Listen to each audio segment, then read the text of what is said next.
Hey guys, it's Vampire Mike from Sega CD Universe.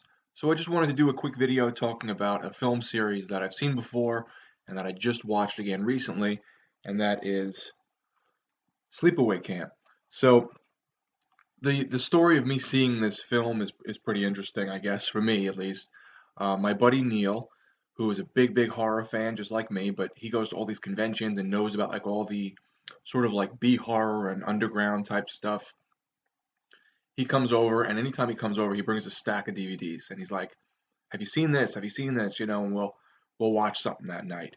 One thing he brought over was Sleepaway Camp on DVD, though. This is my copy on Blu-ray. I just bought this, and he pops it in, and I'm enjoying the movie. It's sort of a campy, no pun intended, um, slasher type flick, but you don't really know who the killer is. You think you do, and then there's this big twist at the end, and that's what this movie's famous for. It's famous for the ending twist. I knew the twist today, obviously, because I had seen the movie previously and watched it again this morning, and I still really enjoyed it. I still think it's a great movie. But the first time you see the movie, when the twist comes, it's unsettling. It's nothing like disgusting, like these movies that come out now that are overly gratuitous or overly sexual or violent. It's nothing like that, but it's an unsettling twist that you kind of go, wait, what?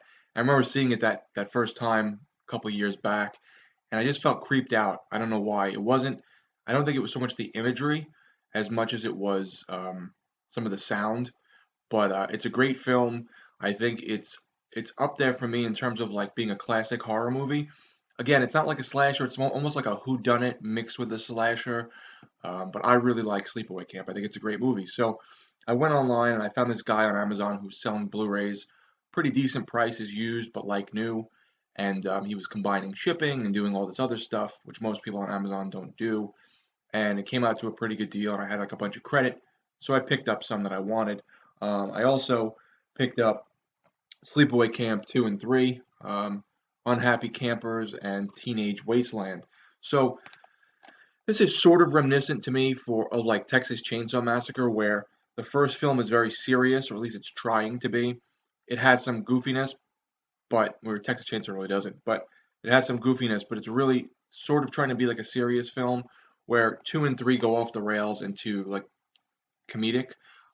So the character from the first film, different actress, is it's actually played in the first film. It's played by a girl named Felissa Rose Esposito, and in 2 and 3, the main character is played by Pamela Springsteen, who's Bruce Springsteen's younger sister, I believe. So she's pretty good, but the movie goes in a different direction. It goes from kind of a whodunit, serious type film to a very goofy, um, what's going on, you know who the person is and what they're about, and you're just kind of watching them pick people off and do certain things. So it's interesting. And I like these movies. I think they're all good, kind of campy horror fun. Uh, there's even some, nods to other horror movies. I know one of the things in this, I don't know if you can see the cover very well, is there's a Jason mask over here. There's a Freddy claw, and at one point, no, well, it's on the cover. There's a chainsaw with a Leatherface mask at one point. So there's some nice, nods to other horror films. The original came out '83, and then the other ones followed not too long thereafter. Just like I said, the theme and the feeling of the films are very different. So then I found out there's a fourth movie, and a couple weeks back I watched the fourth movie because I had seen these three previously on Netflix, and I was like, wait, what? The fourth movie is one of the worst things I've ever seen in my life, movie wise. It's not really a movie. This is how they tried to scam people, I guess. The creator of this sequel only captured like 15 or 20 minutes of footage. The funding dried up or whatever happened, so he shelved it. That footage was then subsequently put on the DVDs and Blu-rays, I guess, as like, oh, here's 15 minutes of footage that was shot that was never used for another sequel. Fine. You want to give it to me as a bonus feature? That's cool.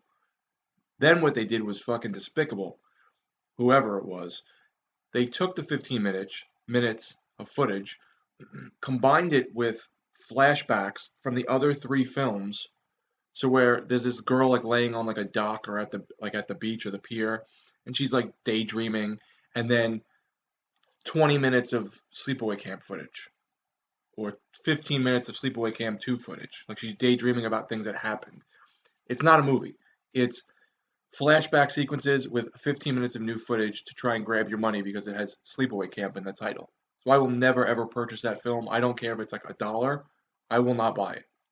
That's pretty scummy. So that's what they did for the fourth film. It's not really a movie. It's just clips. Um, then I found out through Facebook, my friend Derek, the completionist, he, I think it was him, I'm pretty sure, he had mentioned, I think it was Derek, could have been Darren Poliquin, but not Darren, excuse me, not Darren, someone mentioned that there was a fifth movie that just came out called Return to Sleepaway Camp. Like, oh my God, is it another one? Is it, you know? So I checked that out, and that's a DVD release. You could find it online if you'd like to stream it. It was pretty good. It wasn't great. It's definitely more in the vein of I'd say it's a mix between like one and two and three. It feels goofier. Um, there's like this kid that's getting picked on, and then there's like I wouldn't say it's a twist ending. It's more like you knew the whole time, and you're like, okay, it's fun. That one, if that was like a Blu-ray release and I found it for like $5, maybe I'd pick it up just to kind of complete the series because I don't consider four to be part of the series at all. It's a bonus feature and it's bullshit. That really agitates me. Like I wasted my time watching it. But overall, I would say the series on a whole is good if you like cheese, if you like, campy horror movies. I think the character is interesting, especially because nowadays everyone is how do I say this without giving this away? Everyone's so sensitive and confused, and there's all this strange stuff going on with kids. So I think it's kind of an interesting look back at that time in the '80s compared to now. Um, and they're kind of classics in their own way. It's not classics like, Freddy and Jason and Texas Chainsaw. Most people probably haven't heard of Sleepaway Camp, but once you get into being a horror fan, I think then you start to delve further into the, sleepaway camps and the funhouse and the burning, and they're good, they're up, but they're lower than the other stuff, or just not as famous, is what I should say, not lower quality wise. So yeah, that I really enjoyed the Sleepaway Camp series as a whole. I'm glad my friend Neil introduced me to the first film, and then I was able to watch the rest on Netflix. I don't know if they're still on there. And then I picked up these Blu-rays. And the other thing about the Blu-rays, which I think is pretty cool, these are made by Scream Factory, who is Shout Factory. Um, they they include the original artwork. If you want to flip over, this is like the DVD cover, so you can flip over the artwork, and each of them have that on the inside. And there's a bunch of special features here. It says here, new 2K scan of the original negative, commentary with Felissa Rose and Jonathan Tiersten, interviews with cast, a scrapbook, there's a short film. I mean, there's a bunch of the the good thing about like Scream Factory and Shout Factory is anytime they put out a release, they usually try to give you the best quality in terms of visual and audio, but they also include a bunch of extra special features. I'm not going to name them all, but if you haven't, I would definitely say check out these three. I would skip four, and if you could watch five, five was pretty good, but these were the three I thought were cool. So I've been watching this YouTuber called Drum Dums, and been binge watching his channel. He's a great horror movie reviewer. You could tell he really loves the genre. Um, he reviews other things as well, but his horror movies is what got me into his channel. And check him out. I'm gonna put his link down in the description.